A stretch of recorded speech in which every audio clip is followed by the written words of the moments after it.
The dawn of June 2, 1952, unfurled over Washington with a deliberate calm, the kind that deceives the eye before a storm breaks.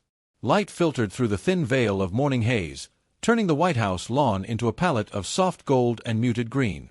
Birds chattered lazily on branches still cool from the night air. The city had not yet stirred into its full rhythm, but inside the executive mansion, tension vibrated through the corridors like an invisible current. President Harry S. Truman stood alone near the tall window of the Oval Office, the hem of his suit jacket brushing the edge of his desk as he rested both hands on the polished wood. The silence around him was heavy, not empty, but expectant, like the pause between lightning and thunder. His eyes tracked the outlines of Lafayette Park, but his mind was far elsewhere, trapped in the paradox that defined the moment. In a neatly stacked folder on his desk lay a document whose heading carried the name of the man Truman once trusted implicitly, General Dwight D. Eisenhower. The same Eisenhower who had stood as the supreme commander of Allied forces, the architect of victory in Europe, the leader of armies and the steady bridge between nations collapsing under the weight of war.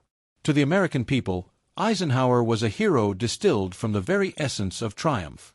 He represented security, clarity, and righteousness in a world still reeling from devastation. But heroes, Truman knew, cast long shadows. And on this warm, deceptively serene morning, that shadow fell directly across the presidency itself. The contradiction hung in the air like smoke. The man Truman had defended, supported, and protected, had now risen as his political rival, backed by voices that sought to dismantle everything Truman had built. The irony was almost cruel. During the dark months of 1945, when Truman inherited the immense burden of the presidency after Roosevelt's death, Eisenhower had been the steady anchor. Truman championed him at every turn, supporting him through the end of the European campaign, trusting his diplomatic tact with the Soviets, and leaning on his unique ability to unite military and civilian leaders across continents. Truman admired Eisenhower's calm, disciplined approach. He believed the general belonged not just to history, but to the future. In private moments, Truman even dreamed Eisenhower might one day lead the Democratic Party. He imagined a nation guided by Eisenhower's stability and his own principles of fairness, justice, and reconstruction. He imagined passing the torch to a man he respected deeply. That dream cracked long before it shattered. The years after World War II were turbulent. The Soviet Union's shadow crept across Europe. Inflation surged at home. The Korean War erupted. The public opinion polls swung with violent unpredictability. Americans wanted stability, and in their eyes, Eisenhower embodied it more than Truman ever could. Yet Truman was not blind to admiration. What hurt him was not Eisenhower's popularity, but the general's silence. A silence that became a turning point. In March 1952, while Eisenhower was still commanding NATO forces in Europe, he agreed to appear on stage with Senator Joseph McCarthy. Cameras captured the moment that history would later dissect mercilessly. McCarthy launched into a fiery attack on Truman's administration, accusing it of corruption, incompetence, and even treason. Eisenhower remained still. He did not defend the president. He did not challenge the accusations. He let the words stand unopposed.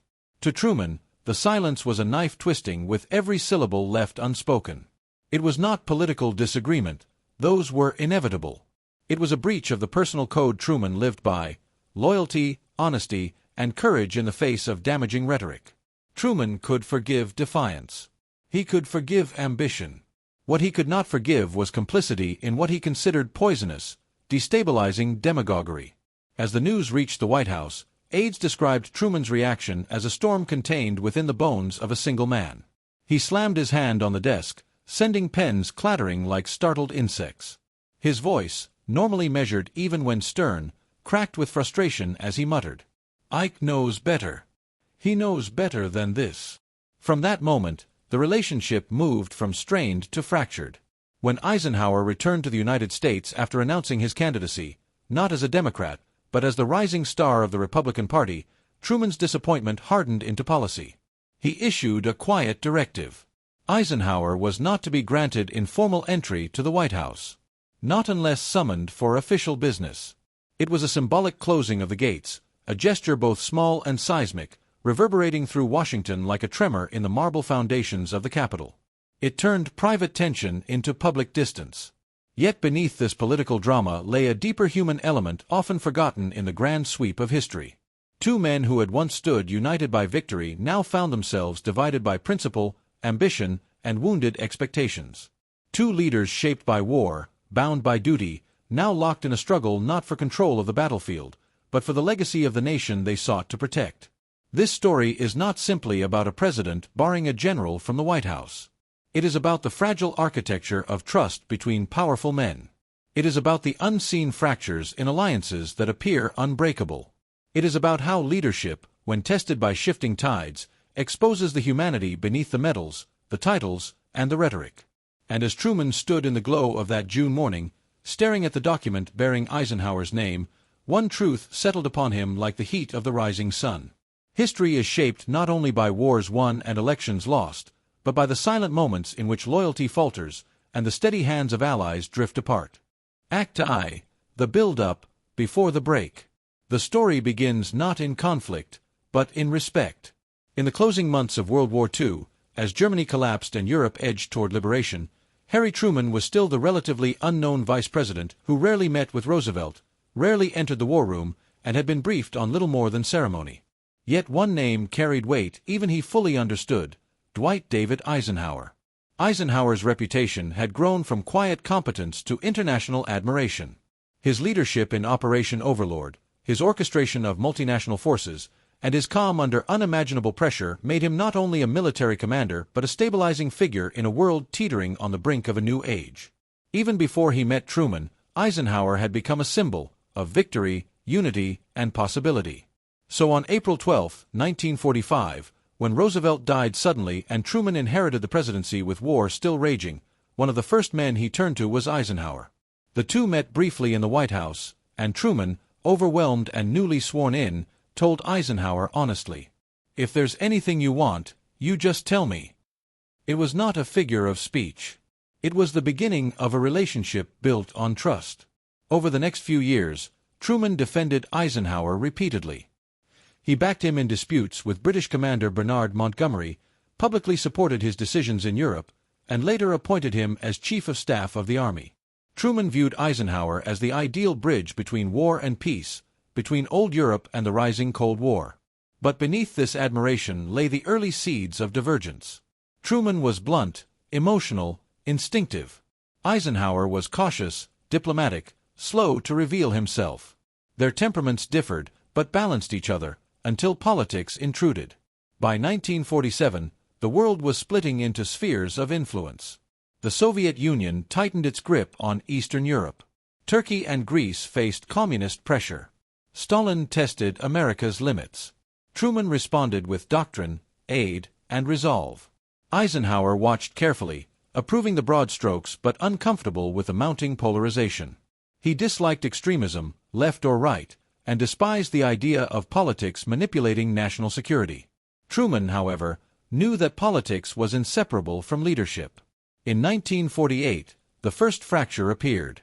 Truman, struggling in the polls, privately hoped Eisenhower might run for president as a Democrat if he himself bowed out. Eisenhower refused to consider it. Not because he opposed Truman personally, but because he refused to see the nation divided further by idolizing a general into an elected office he did not yet desire. Still, Truman harbored the belief, quiet, unspoken, that Eisenhower someday might lead his party. That belief would collide with history soon enough. By 1950, as North Korea stormed across the 38th parallel and the Cold War turned hot, Truman's presidency descended into hardship. The Korean War became a stalemate. Americans grew uneasy. Inflation surged. The Republicans sensed opportunity. And opportunity needed a champion. Behind closed doors, strategists whispered the same name, Eisenhower. The build-up to political conflict had begun, and neither man fully understood how deep the rupture would run. Act 2. The turning point. The silence that broke an alliance. The breaking point did not come from a dramatic argument or policy dispute. It arrived through silence, one of the most powerful forces in politics. By 1952, Eisenhower served as commander of NATO forces in Europe, traveling across post-war nations, reassuring allies, and building a defensive bulwark against Soviet aggression. His presence symbolized American strength. But back home, American politics had taken a darker turn. Senator Joseph McCarthy had risen to prominence by accusing the government, including Truman's administration, of harboring communists. His speeches were fierce, emotional, and divisive. Truman despised him, believing McCarthyism was poisoning the nation. Then came the moment that historians still cite as the turning point. During his European tour, Eisenhower was scheduled to give a speech in Wisconsin, sharing the stage with McCarthy. Truman's advisers desperately hoped Ike would denounce the senator's attacks or at least distance himself from the rhetoric. Instead, Eisenhower delivered a generic military speech, avoiding politics and avoiding confronting McCarthy. But that wasn't the worst of it. Originally, Eisenhower's draft remarks included a warm tribute to Truman's war leadership, acknowledging that the president had stood firm in Europe and Asia. McCarthy's team, learning this, pressured Eisenhower's staff to remove it. They did. And Eisenhower did not restore it. He took the stage, smiled, shook hands, listened as McCarthy hurled accusations at the Truman administration, and remained silent. To the public, it was political neutrality. To McCarthy supporters, it was tacit approval. To Truman, it was betrayal. When advisor George Elsey briefed Truman on what had happened, the president's face hardened. Truman muttered, "Ike knows better. He knows better than this." For a man who valued loyalty above all else, the silence was unforgivable. Truman believed a true leader confronted demagogues, not enabled them. And Eisenhower, by standing silently next to McCarthy, had, in Truman's eyes, legitimized him. This silence, this absence of defense, became the earthquake beneath their relationship. And it set the stage for the next act. Act 3. Confrontation. The campaign that ended a friendship. In June 1952, Eisenhower announced his candidacy for president, not as a Democrat, as Truman had once hoped, but as the face of the Republican Party. The shock in the White House was palpable. Eisenhower returned to the United States to roaring crowds. "I like Ike" buttons flooded the streets.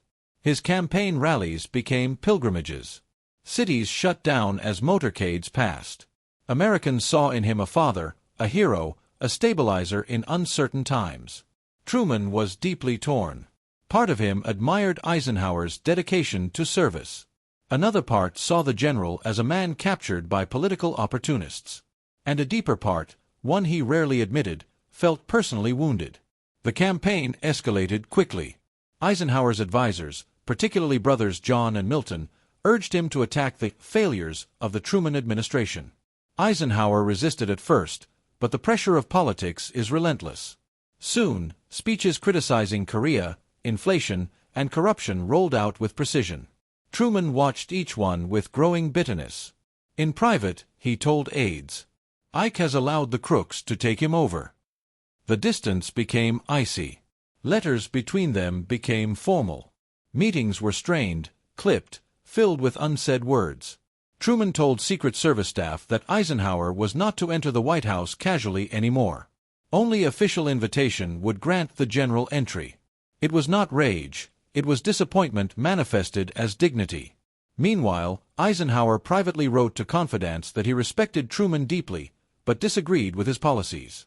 He did not want confrontation, yet could not avoid it. Two men, both honorable in their own eyes, were now trapped in the machinery of politics. And the machinery ground mercilessly onward. Act 4. Human element. Personal cost of the conflict. History often forgets that behind titles are human beings. Truman, in private letters, expressed the emotional toll. "Ike was my friend. That's what hurts the most." His daughter, Margaret Truman, later described the heartbreak in her memoirs. "My father felt abandoned by someone he admired as a soldier, a leader, and a man." Eisenhower, despite outward calm, struggled as well. His private notes reveal guilt at being forced into politics. In a letter to his brother Edgar, he wrote, "The presidency should never be won through bitterness. I wish Harry no harm." But even these sentiments could not bridge the widening divide. The general's frustration, the pressure of being pushed into attacks he did not fully endorse. Politics was not just tearing at their reputations, it was tearing at their humanity. Act V. Consequences. Victory, transition, and cold politeness. Eisenhower won the 1952 election in a landslide, 442 to 89 electoral votes. The nation felt renewed. The soldier hero had become president. But the personal rift lingered. Truman, honoring tradition, invited Eisenhower for the customary White House visit. Those present described the meeting as stiff, awkward, filled with polite but cold exchanges. The warmth of camaraderie that once defined their relationship had vanished. On Inauguration Day, as Eisenhower rode with Truman to the ceremony, silence filled the car, symbolic of the silence that had broken their trust months earlier. Truman believed Eisenhower had allowed himself to be used by political forces that sought to undo post-war progress. Eisenhower believed Truman had allowed emotion to overshadow political reality. Years passed before the bitterness faded. But eventually, slowly, they found respect again. Time softened the anger. Distance dissolved the pain. And history rendered its judgment not on their rivalry, but on the complexity of their humanity. History often remembers only the headlines. Truman versus Eisenhower. General turns on president. White House rift. But beneath those headlines lies something far more human, and far more revealing about the nature of leadership, loyalty, and the weight of responsibility.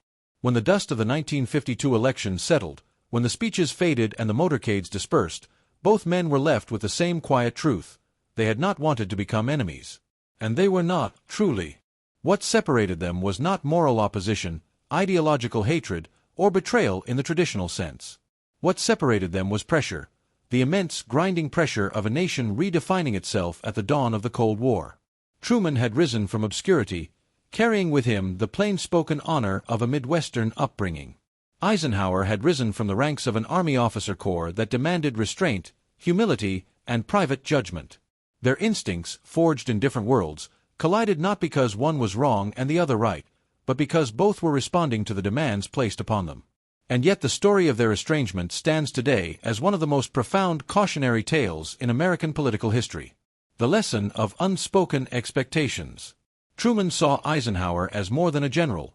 He saw him as a partner in shaping a peaceful post-war world. He defended Eisenhower relentlessly in Europe, supported him politically, and believed deeply that Ike represented the very best of American leadership. When Truman looked at Eisenhower, he saw the embodiment of unity during one of history's darkest hours. But Truman also carried an expectation he never fully expressed. That Eisenhower would defend him in return. To Truman, McCarthyism was not merely political noise, it was a moral crisis. He believed Eisenhower, with his towering credibility, had a responsibility to push back. When Ike remained silent, Truman felt more than political disappointment. He felt personal abandonment. Eisenhower, however, lived by a different creed.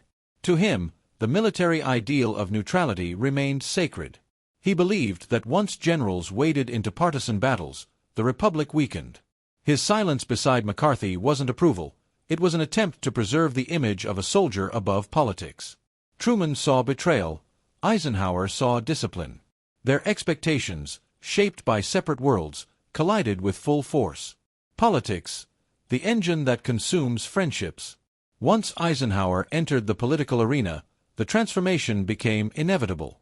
Campaigns are not waged gently. They are machines, loud, relentless, and hungry.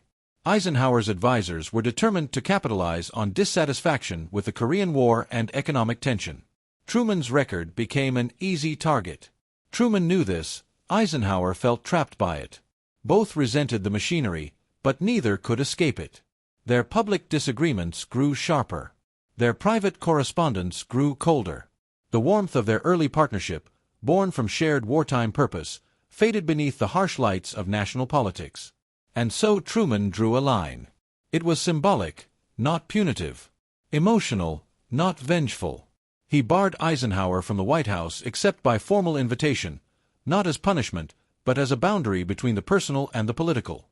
It was Truman's way of saying, if politics must divide us, let it at least be honest and official. The nation saw rivalry. In truth, it was heartbreak. The ride to the inauguration. The moment that best captures the fragile tension between them came on January 20th, 1953, as they sat together in a car traveling from the White House to the Capitol. Traditionally, this ride symbolized continuity, unity, the passing of stewardship. But observers noted the silence, the thick, unspoken, painful silence. Two men who once shared purpose now shared only duty. Two men who once supported each other now coexisted in rigid politeness. Two men who once shaped the world together now struggled to speak. It was not fury. It was sorrow. For Truman, it was the acknowledgement that his friend had become his successor through a campaign that wounded him deeply. For Eisenhower, it was the weight of knowing that leadership had forced him into choices he did not wish to make. The ride was only minutes long. Its shadow lasted years. Time, the only peacemaker. Time has a remarkable ability to smooth the jagged edges of history. As Eisenhower's presidency progressed, Truman commented privately that he believed Ike was governing well. He disagreed with certain policies, but he respected the steadiness Ike brought to office. Eisenhower, in turn, matured into the role with a sense of stewardship rather than conquest. He visited Truman's presidential library. He read Truman's memoirs. And he spoke publicly of respect for the courageous decisions Truman made during the early Cold War. In the late 1950s, indirect gestures of reconciliation began to appear. Brief letters, courteous acknowledgments, shared events. Their warmth never fully returned to what it once was, but the bitterness cooled. By the time Eisenhower died in 1969, Truman, old, frail, reflective, kept a framed photograph of Eisenhower in his study. Because in the end, they were not enemies. They were men shaped by extraordinary pressure, forced into conflict by circumstances larger than either of them. Why this story matters today. The rift between Truman and Eisenhower remains one of the most revealing windows into the nature of American leadership. It teaches us that political conflict can distort even the strongest partnerships. Silence can be as destructive as confrontation. Expectations, when unspoken, can fracture alliances. Leaders, despite power and prestige, remain deeply human. But perhaps the most important lesson is this. Great men are not defined by their disagreements, but by their ability to rise above them. Truman and Eisenhower, despite hurt, disappointment, and distance, never allowed their rivalry to undermine the country. Their conflict was personal, not national. Their choices reflected integrity, not pettiness. And their eventual reconciliation reflected the maturity of two men who understood that history is larger than any single argument. Their story stands as a reminder that even in the most powerful office in the world, the hardest battles are often fought in the quiet space between two people who once stood side by side.